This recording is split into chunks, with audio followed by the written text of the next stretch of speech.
all the comments on the live stream, their hearts are breaking for you, Chris, and they say they love you. Just so you know. Thanks.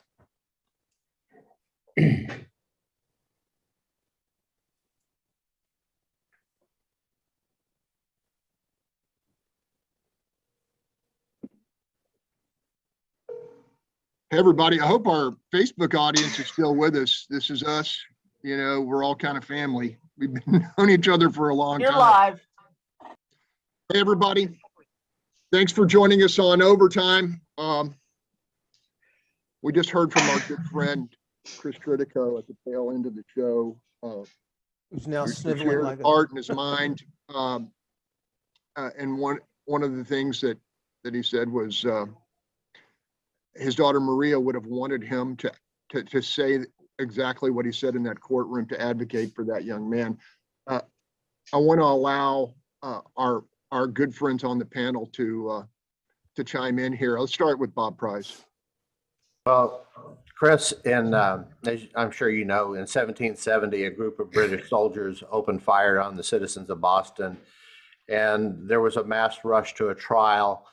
John Adams, who was then one of the leading patriots calling for leaving Britain and establishing this as an independent nation, stepped forward and said, these men deserve good representation. They deserve a trial. They deserve to have their positions heard in open court, and that the defense be made forward with that. And that established this tradition of the people who have become criminal defense lawyers in the United States. If there's a John Adams Award, I hope somebody considers you for that, because this is absolutely in the spirit of what happened there. No matter how much you hate what happened, that person has to be defended, because it's the criminal defense lawyers who protect the citizens from an overreaching government, from retaliation, political retaliation, who stop it from being Vladimir Putin taking action against the citizens of his country. That is what these people do. That's what you do. That's what my wife does. It's what defense lawyers all across this nation do. And we owe them a debt of gratitude, whether you're ever in that court system or not. They protect all of us. Thank you. Sue Lovell has lived a life that has been filled with joy, but also some tragedy. I know that she can deeply empathizes and respects what you did. Sue, can you share? I can. You know, I had a home invasion. My son was shot 4 times. He's, female artery cut. His pregnant girlfriend shot twice in the head, and we've never found who it is. And it's and by a miracle, they're all alive. And it's a really difficult thing to go through. And I can't imagine having lost them. But I said it before, you walk through life looking at people, and there's some that you see that you say, I want to be just like them. And you, Chris Tritico, I want to be just like you. And if that moment ever comes for me, I hope I have the integrity and heart that you have to stand up for people that, injured my family, harmed my family, did terrible things. So I just so admire you. And I hope you get your trial and you get your closure on this, and the person is punished for what they did to your daughter. It'll never bring her back, but Maria's everywhere. I mean, you know that. I mean, her generosity of her gifts that she gave to other people is just in keeping with your heart and how you treated that young man.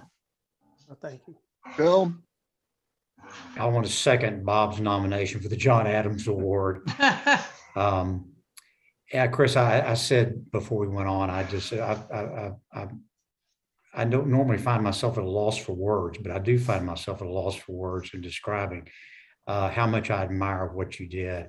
Having practiced law for over 40 years, like you have done, lawyers get a bad rap a lot of times, and it's people like you stepping up at that kind of a moment that I think, renews our faith in the profession.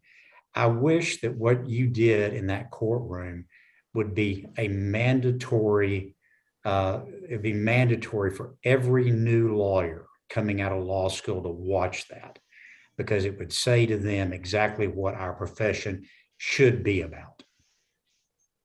Charles Blain, you know, we make mention a lot about how you're in a younger generation, but look, you saw somebody walk the walk in a really, really powerful way. And I hope it's an example for everyone of all generations.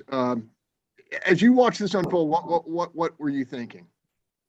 I mean, like Bill, I could usually run my mouth, but I don't have, I'm just so speechless because I mean, it was so selfless and such conviction and like Sue said, you know, we're all given opportunities and tests in life and a lot of people fall short, but I don't know, instances like this, you know, you often watch it. So I remember during the Gene Botham case in Dallas, when his brother, the guy who was shot by the Dallas police officer, his brother went up to Amber Geiger and said that he forgave her and gave her a hug. And I always think of these times where I don't know how these people do things like that. I don't know that if I could do things like that, if I were in that situation. And for you to just have the conviction to do that, but also to do that in a place where no one would have known, you know, his family and the folks in the courtroom and your family would know, but you didn't do this to end up on the news. You didn't do this for any other reason other than the simple fact that you were called to do it. And I think that's the most amazing part is that, you know, your character is tested when no one's really looking and you didn't have to do that. There was nothing that requires you to do it. And for you to go out of your way to be that generous, to advocate for him, to have such strong conviction and to just, you know, I think leave a legacy, but also set a standard for other folks. It's amazing. I really no words. I don't know. It's amazing. For those who don't know, there were some details here. There's a practical side of this as well. I mean, and Sue alluded to it. The Triticos need closure. And you know, this march to justice needs to happen without fault and without the capacity of the defendant to come back and say he got ineffective counsel. And so, you know, Debbie and Chris and the entire Tritico family, as well as the defendant's family, they all need some, and so this needs to be done right. It was for the process. The other thing I wanted to say was, you know, the cascading heartbreak that's gone on. After that hearing, the defendant's grandmother gave Chris a hug and thanked him. And then she had to go attend to her other grandson, the defendant's brother, who was murdered the night before. I mean, my gosh. Anyway, Chris, I've spoken enough. I don't know if you have anything else to say. We can move on. Just go ahead, Bob. I have one more quick thing. I Googled real quick. There are several states that have John Adams Awards. Texas is not one of those. So if there's anybody with the TCDLA watching, it's time to step up here. Bob, you have a project now. Go ahead, Chris. Maybe the sand party will start one. There you go. There you go. Thank you all so much for what you've said. I didn't need. I don't know what to say. But just thank you for what you've said. It's very, very helpful to me. I didn't want accolades for what I did, but I appreciate it very much. Well, Bob, I don't think there's anybody that's why that you knows. deserve them. Anybody that knows you, I have to say, was not surprised by what you did. It's just, I'm going to change the subject. There we go. Hey, look, we're going to have budget hearings, right, Charles? Yes. If you were advising the citizens out there, what should they be watching for over the next few weeks, several weeks? I mean, pretty much the cake is baked, so you can go and you can say whatever you want. Waste of time. Right. I mean, it's unfortunate. I would just say, you know, watch what they do and hold them accountable. Because I mean, truly, at this point, the cake's baked, but try to see what they say now and then hold them accountable to it throughout the year. That's probably going to be a tough sell too. But, you know, and it's on Twitter, I saw a bunch of folks saying that they were going to get involved and they were building these plans and stuff, and love the idea, but I mean, you're going to go down there and you're going to say what you want to say, and they're going to say, yeah, well, we'll take that under advisement. We'll get back to you, give you an answer, and then you never hear anything again. And so it's really unfortunate. And I don't know. Sue might have some. I do. I think if there's one thing you can do, it's maybe get with some council members and try to get them to push some budget amendments that you like. Again, that also might be a fruitless effort, but at the very least, you can start a conversation on some stuff like that. But yeah, Sue might have more. So yeah, I think you will first, watch for any kind of hidden fees or things. But next year's an election year. I mean, we're a half a year away from an election year, of which you've got council members, some that will be term limited off. So how they vote, you won't have an opportunity to vote.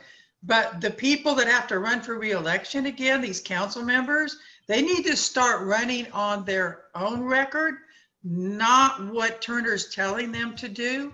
And they're going to have to stand up and start doing that soon, because he won't care, because he's not running for re-election. So I would say, as you watch, look at those council members that have to run again and start watching them, see how they act, how they vote, because you could vote them out of office if you don't like the way they're voting or the way they're handling their responsibility. But I mean, very few people have stepped forward to say they're running for city council. Bill King, you have spoken with John Whitmire. I've spoken with Senator Whitmire. This is gonna, if he manages to, he's the odds-on favorite at this point. Did anybody disagree that he's not the favorite? What could land in his lap? A landmine. Won't land in a his hand lap. grenade. Well, it's going to be a difficult situation, which is exactly what I've advised him. I think John would have the ability to settle the 3 lawsuits of the firefighters.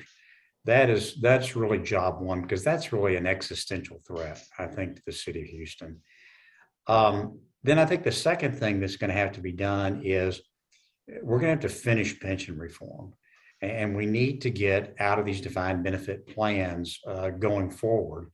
I'm not for changing the plans for anybody that's already in the system, but for new employees, we got to get out of these and go to defined benefit or at least cash balance plans.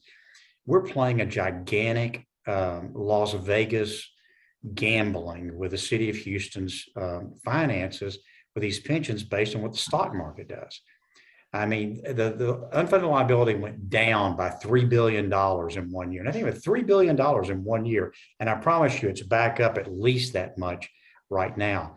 The city of Houston taxpayers have no business underwriting the financial performance of the pension funds, which is exactly what we do. And we've got to start weaning ourselves off of that system without breaking the promises we've made to existing employees. And I think there's the pathway to do that. But city government is going to have to really be reimagined.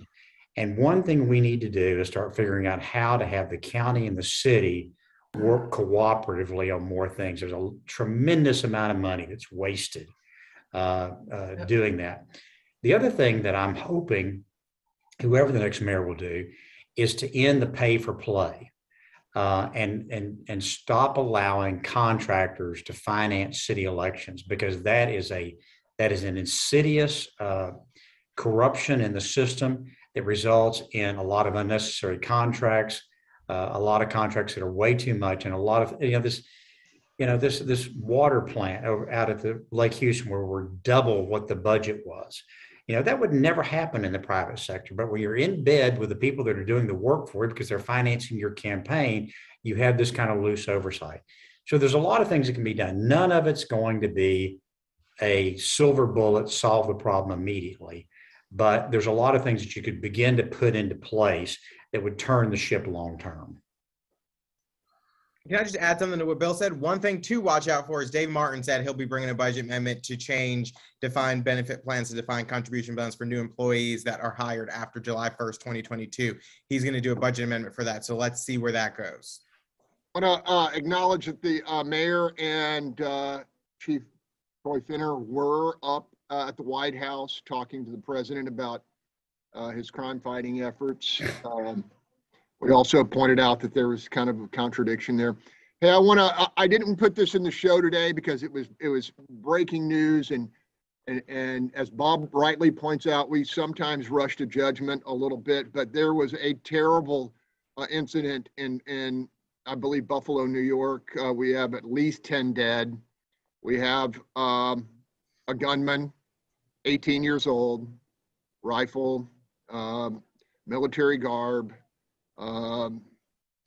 just a tragedy. I want to at least throw it out on the table if anybody wants to say anything. Who apparently posted 100-page, what they're calling manifesto, on somewhere that people had seen. And you know, if that wasn't a call for somebody to intervene with this guy, I don't know what is. It appears to be racially motivated. Yeah, and here's this guy posted a 100-page racially motivated manifesto, and nobody does anything. Chris, let me ask you this: if let's say that the Texas non-censorship law remains in place, could a platform strip out his speech, even if it was considered hate speech? Are they prohibited from doing that now, based upon your knowledge of what's going on? And I don't know. I mean, look, I haven't seen what the effect of that law is going to be. I think before that law took effect, I think that they could have taken it down,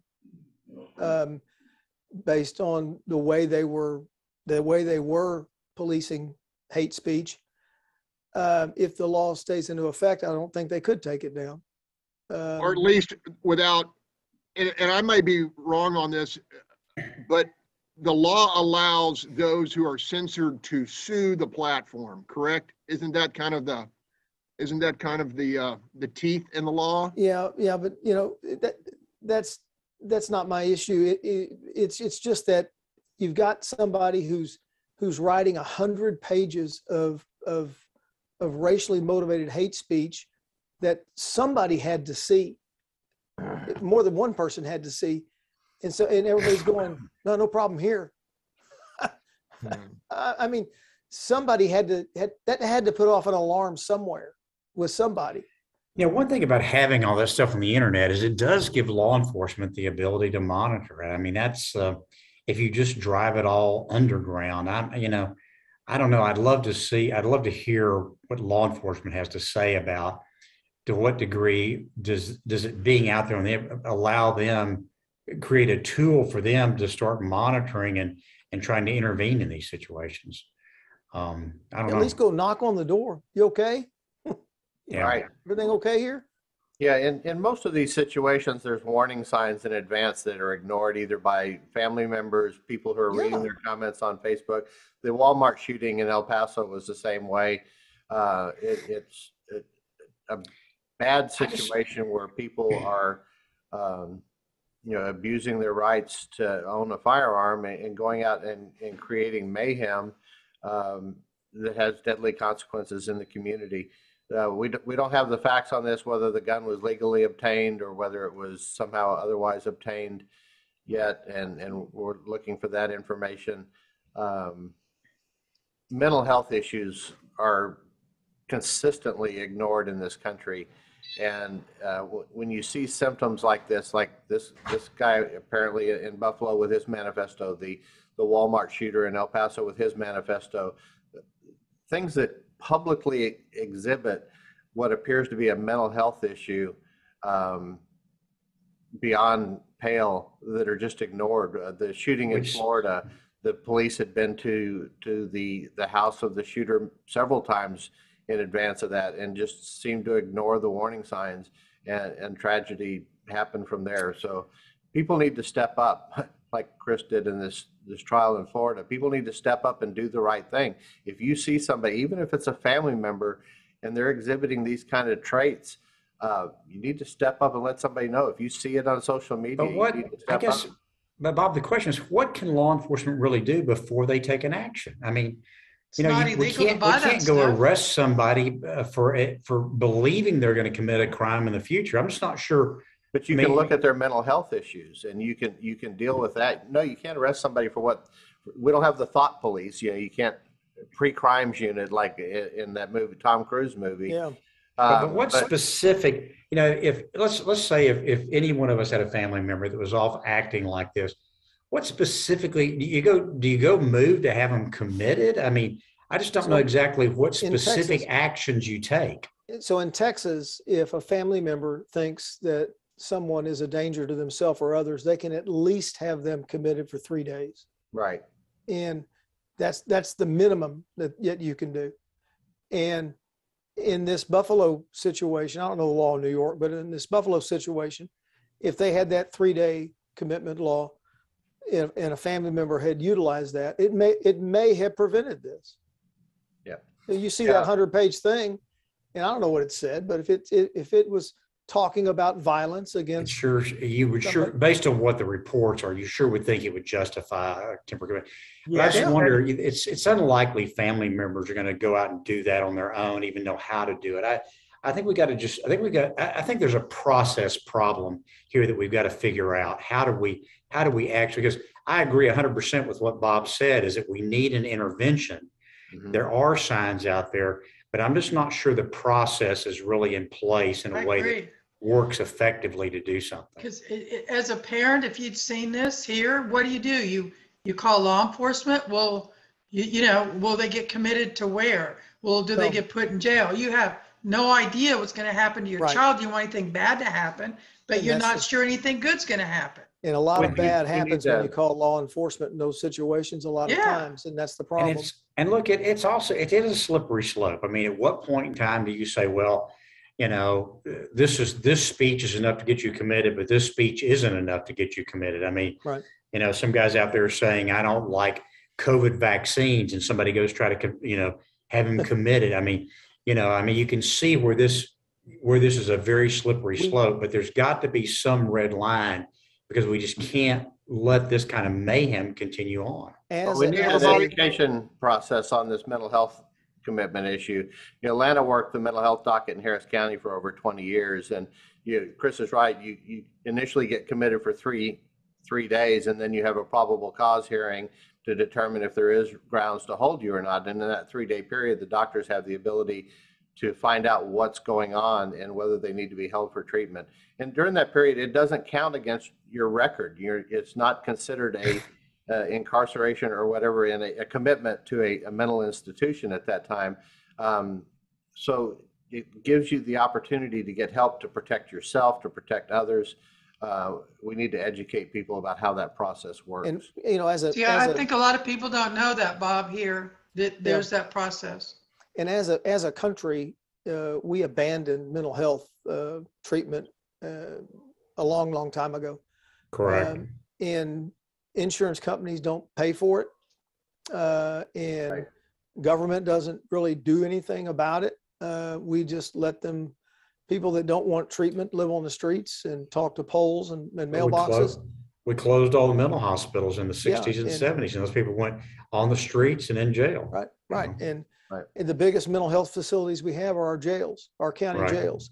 And the other problem as it relates to firearms is there are several states, particularly left-leaning states, I would say, that won't report mental health commitments to the criminal information database. And so you see people that are able to buy a firearm, like the guy that did the church shooting in Texas a few years ago, who weren't legally able to because they had been committed to a mental institution, but that information didn't get recorded and reported to the FBI. I wanted to bring up one more issue, because we're going to probably wrap it up here in about 10 minutes. We got some new numbers this week, and they probably won't surprise anyone. Overdoses in the United States, overdose death rose by 15%. They now stand at over 100,000 lives lost in a single year. And we had a case up, I think it was in the Woodlands, where a young man is now facing 2 homicide-related charges for selling fentanyl-laced pills to 2 kids who OD'd and died. you know, real casualties. That 15% increase in ODs is on top of a 30% increase on ODs in the previous year. Bob, you follow this issue pretty closely. And it's been going up exponentially years prior to that. Frankly, this is part of China's war against the United States. A lot of this fentanyl and precursors for these opioid drugs are coming to Mexico from China, and they're willing participants in this process of polluting our cities, making this that, despite what the federal government's now saying, that disinformation is the leading cause of death in the United States. It's actually opioid drug overdoses that are the leading cause of death for young people between the ages of 18 and I think it's 45. It's catastrophic what's happening, and as the Border Patrol becomes more and more overwhelmed with having to babysit these hundreds of thousands of people that are crossing on a monthly basis, they're less able to patrol the borders and do their work of securing this nation from these types of threats. We're running a series of articles now on Breitbart called Border Town USA, showing the impact of this in places like Ohio and Michigan and Pennsylvania and Iowa and Montana, that are not border states, or at least not southern border states, but they're seeing the consequences, is whether it's human trafficking or drug smuggling, drug overdoses, cartel connected trafficking in Ohio, you know, places like that. Every city in this country is a border town because of the lack of security of our southern border and these crossings. So the people that work in the Department of Public Safety that are doing these, what are called brush patrols in the ranches in South Texas, tell us that about 30% of the people that they catch in these ranches have criminal backgrounds that include sexual offenses against children, drug trafficking, murder, rape, all of these types of very violent crimes. That these are people that are trying to avoid apprehensions. They're not the ones that are surrendering at the border to the first person they find. I've even had people come up and try to surrender to me at the border. It's a very bad situation. When you look at 600,000 gotaways during the Biden administration, people who were not apprehended after illegally crossing the border, if the DPS numbers hold up, take 30% of those people are criminals. That's a pretty dangerous situation. Sue Lovell has seen fentanyl addiction up close. Any insights, Sue? It's a tough fight. It is. You can win, but it's a really tough fight. And you know, hey, to parents out there, if you suspect, don't look away. I mean, you know, have Narcan available. Grab your kid and do everything you can, because it is very, very difficult to come off of. And there are places in this city where they can help your child through medicated assisted withdrawal, get off of it, get into a program. But it's really tough. And there are things you can do also.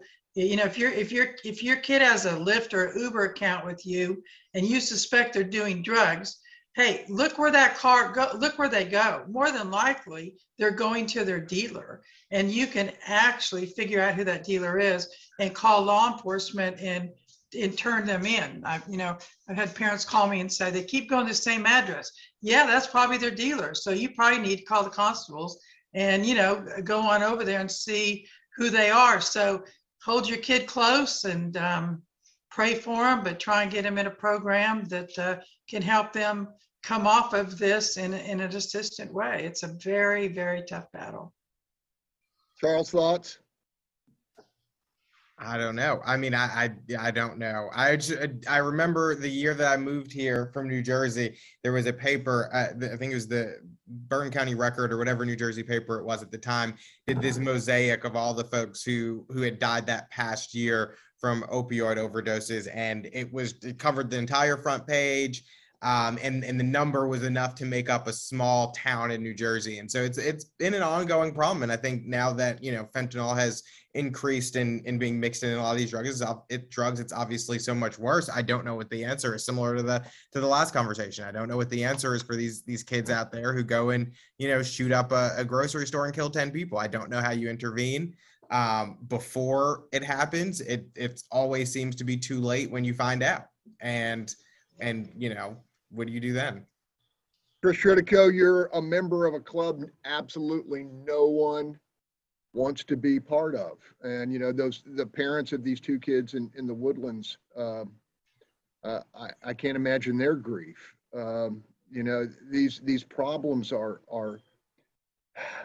they're soul crushing. I don't know. You have any thoughts? I do. One of the things that I've always believed in my law practice is that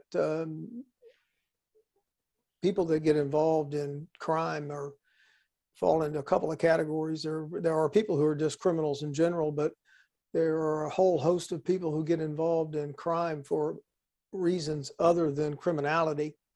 And if you spend a little extra time with them, you can uncover that. And the major driving force of that is either mental health issues or drugs and alcohol. And once you can spend that time with these people and uncover those issues, you can get them to the right places to assist them out of those problems. And if you take that time, get them to those people and assist them out of those problems, or get treatment for those problems, you've helped them for the rest of their lives. And it's been a big part of my practice my entire career. I told Maria that, and it was the reason she became an art therapist and spent her internship at the Cook County Jail treating inmates. And Greg, I want to say, if you're dealing with this in your family, man, don't be afraid to talk about it. You'll find out there are other people waiting for someone else to connect and say, oh my God, I'm dealing with this too. And what do I do? And you can, first it's help, and you can share resources and thoughts, but the fact that you're not alone in this, you find out, things and ways to help really helps. So, talk about it, be open about it. There's other people that would love to connect with you and find out how you're dealing with it also. I've helped hundreds of young people in my career get off drugs and alcohol, or to mental health providers, and help them through their lives, better their lives because of that. I'll close this out here. So one last thing on the fentanyl. People in Mexico, they're taking this fentanyl and they're making what looks like ordinary prescription drugs, whether it's Oxycontin or any other type of drug, and they're lacing it with fentanyl. It only takes grams of fentanyl to create a fatal overdose. One pill can do it. It's not, they have to be addicted to the drug. You take one pill and you're dead. And parents need to have that talk with their children. If you have family members that are playing with other drugs, you need to let them know that this is the consequence of that. And we have got to secure the southern border. Bill? I just, I think the issue of mental illness and substance abuse are closely related. I don't think we understand it all very well. We've been going forward with this supposition for, centuries, that people have free will and they make these decisions of their own free will, and you decide to use drugs or not use drugs. But the research is increasingly showing that certain people have genetic proclivities towards these kinds of substance abuse issues. And when I say that, I include alcohol and nicotine and the whole panoply of it. And look, you will never meet anybody that's more anti-drug than I am. I don't do anything other than have an occasional glass of wine. I don't like any of it. But the war on drugs has been a disaster. It has not worked. It has all sorts of terrible unintended consequences. It's one of those situations where in many cases the cure has been worse than the disease. If you made me emperor of the world, what I would do is I would spend whatever amount of money we need to understand the brain chemistry and the genetics of this, so we can come up with effective treatments, because we just don't have very good effective treatments, and throwing people in jail is not going to solve the problem. It corrupts the entire law enforcement justice system to be trying to do that. We've got to come up with an entirely new approach. And I don't think we know what that is right now, because I don't think we really know enough about how to treat this stuff. I can attest that in the community where I graduated from high school, Laredo, Texas, the corrupting factor of the drug trade, what's the lure of easy money? Well, it's never easy down there, and it destroys lives. I've seen people who once the cartel has their hooks in you, you're going to continue to break the law for them until you get caught and ruin your life and bring tremendous sadness, heartbreak to your family. It's insidious. And it's I not have a just the drug prediction. trafficking. They're roping juveniles into the human smuggling business down there because they know they'll get lesser criminal penalties for it. And so you're seeing 16, 17-year-old kids driving overloaded vehicles in hot pursuits from the DPS with catastrophic consequences. Well, I have a prediction. Pharmaceutical has never been one to miss an opportunity to make money. And I think as all these addictions are, you're going to see that they're going to come with blockers and things. They already sort of have some medication that blocks the craving. And you're going to see in the future a rush of pharmaceuticals that are going to be able to block the cravings and the addiction cravings that people have, which fentanyl, it's a craving you cannot get rid of. You have to block it. But then they're going to make a whole lot of money off. Now I got people addicted. Now we're going to make a lot of money, getting you unaddicted and getting you off the pills. We have 600,000 people a year in the United States die from nicotine addiction. Yeah. We just kind of, okay. We've got to come up with a solution to this addiction / mental health issues. And I don't think we have the solution in hand right now. I think we can all agree on that.